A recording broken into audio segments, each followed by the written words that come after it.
श्राद्ध के बाद अपनी लिस्ट अनाउंस करेंगे, तो उस रफ्तार से हम चल रहे हैं। कांग्रेस के राहुल गांधी का झूठ बेनकाब हो गया है, उनका चेहरा भी बेनकाब हो गया है और कांग्रेस पार्टी का ओबीसी प्रेम, जाति जनगणना सामने है।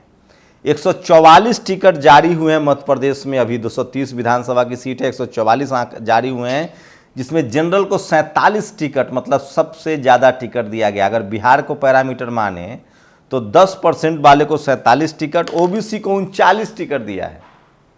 मतलब जिनकी आबादी बिहार में 63% है, मध्य प्रदेश में कहा जा रहा है कि उससे ज़्यादा हो सकता है, तो जनरल से कम ओबीसी है और एससी को 30 और एससी को 22 टिकट दिए गए हैं। ये है कांग्रेस की हकीकत और ये लड़ेंगी, ये जाति जनगणना बताएंगे। मैं फिर कह रहा हूँ, कांग्रेस के 65 उम्मीदवार 50 साल से कम हैं और वहीं 19 महिलाएं शामिल हैं। तो आप समझिए कि 47 जनरल के 47 और ओबीसी को 39 टिकट देती है कांग्रेस। ये है कांग्रेस का ओबीसी प्रेम। क्या कांग्रेस कहती कुछ है और करती कुछ है? आज 3 राज्यों के लिए कांग्रेस ने अपने उम्मीदवारों के नाम की घोषणा कर दी। सोचिए, पहला मुद्दा तो ये कहूंगा कि कमलनाथ ने कहा कि हम श्राद्ध के बाद ही पर्चियों को लिस्ट जारी करेंगे। इसका मतलब क्या कांग्रेस घोर कर्मकांडी है, अंधविश्वासी है? इससे अच्छा तो बीजेपी है जिस पर इस तरह के आरोप लगते रहे हैं। श्राद्ध महीने के दौरान बीजेपी ने अपनी लिस्ट जारी की, खूब जमकर जारी की। ये कांग्रेस का बयान दिखा रहा हूं, खैर इससे मुझे कोई मतलब नहीं है, सबकी अपनी श्रद्धा है। कांग्रेस के नेता राहुल गांधी कहते हैं कि हमने पार्टी में एससी एसटी ओबीसी को 50% रिजर्वेशन दिया है। वो जाति जनगणना को मुद्दा बना रहे हैं। वो कह रहे हैं कि भैया जिसकी जितनी संख्या भारी उसकी उतनी हिस्सेदारी। वो कह रहे हैं कि एससी एसटी ओबीसी को रिजर्वेशन मिलना चाहिए महिलाओं को महिला बिल में।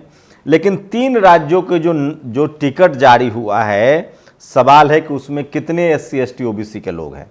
मध्य प्रदेश विधानसभा चुनाव के लिए कांग्रेस ने 144 उम्मीदवारों की अपनी पहली सूची जारी कर दी है। जब आप इस लिस्ट को देखेंगे तो आपको दूध का दूध और पानी का पानी निकल के आएगा। छतरपुर ओबीसी विधानसभा के ट्विटर हैंडल से लिखा गया है कि वहां 1 सीट ओबीसी को दिया गया है, 1 सीट, 4 सीट जनरल कैटेगरी को दिया जा रहा है। तो क्या यही रेशियो है मध्य प्रदेश में एससी एसटी ओबीसी के लिए बीजेपी का? सबसे बड़ा सवाल यह है। और अगर उसने एससी एसटी ओबीसी को टिकट नहीं दिया, उनके लगभग 90%, तो बहुजन समाज के लोग मध्य प्रदेश में तैयार हैं। बीएसपी भी मैदान में है, चंद्रशेखर आजाद, ट्राइबल और इस तमाम संगठन मैदान में है। कांग्रेस को कहीं लेना का देना न पड़ जाए और बीजेपी का कमल न खिल जाए।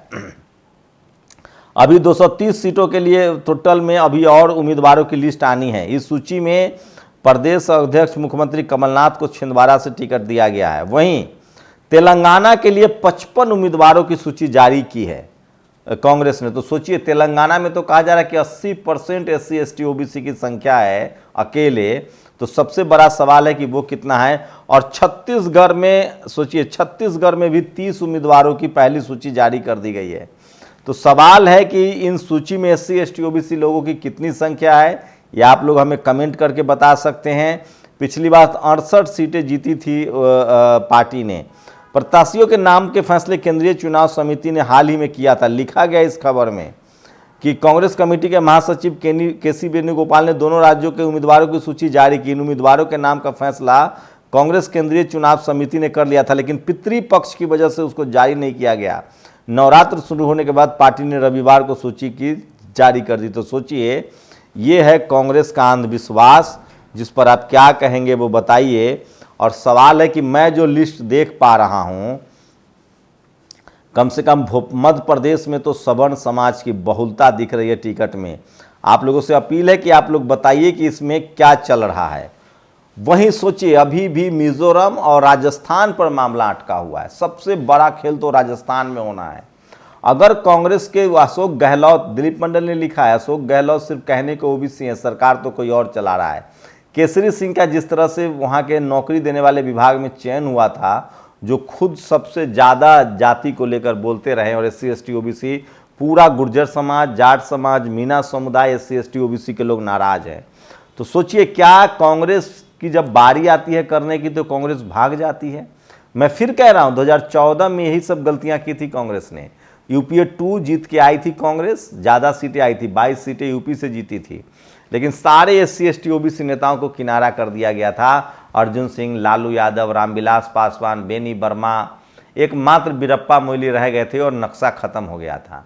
और सबसे खराब प्रदर्शन कांग्रेस का शुरू हुआ। राहुल गांधी मंदिर मंदिर जाकर जनेऊ दिखा रहे थे, नरेंद्र मोदी अपने आप को बैकवर्ड और पिछड़ा कह रहे थे।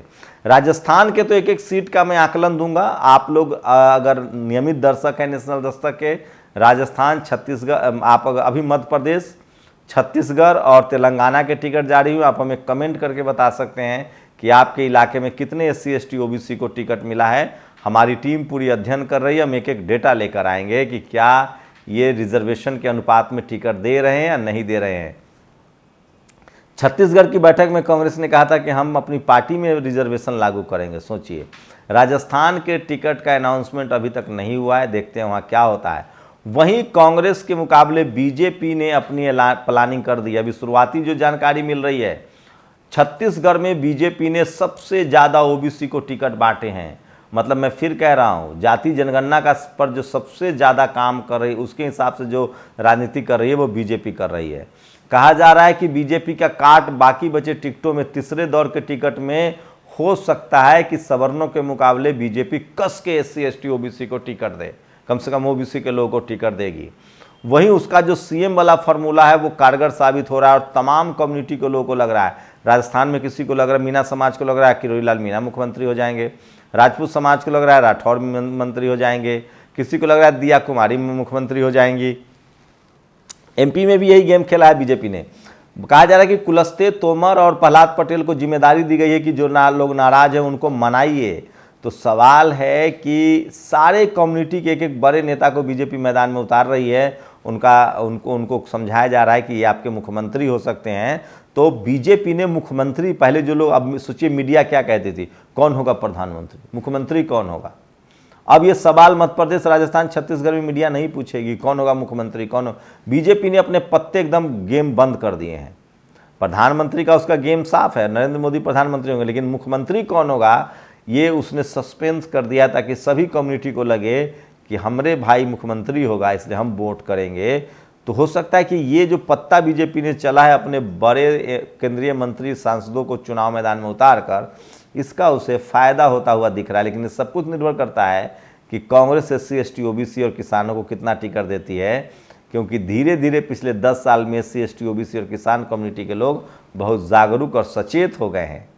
और जाते जाते अंत में एक खबर देखिए, सबसे ज़्यादा गाड़ियों पर जो लिखा रहता है ना, उसमें यूपी का ये आंकड़ा है, ब्राह्मण और क्षत्रिय लिखा मिलता है, बाकी समाज तो उसकी नकल करता है। सोचिएगा जरूर। शुक्रिया। नेशनल दस्तक की आपसे गुजारिश है कि अगर इसको बचाना चाहते हैं तो नेशनल दस्तक को सब्सक्राइब करने के लिए रेड कलर के सब्सक्राइब बटन को दबाएं, फिर बेल आइकन की घंटी दबाएं। नेशनल दस्तक को बचाने के लिए बहुत जरूरी है कि हर खबर को शेयर करें, लाइक करें, कमेंट जरूर करें।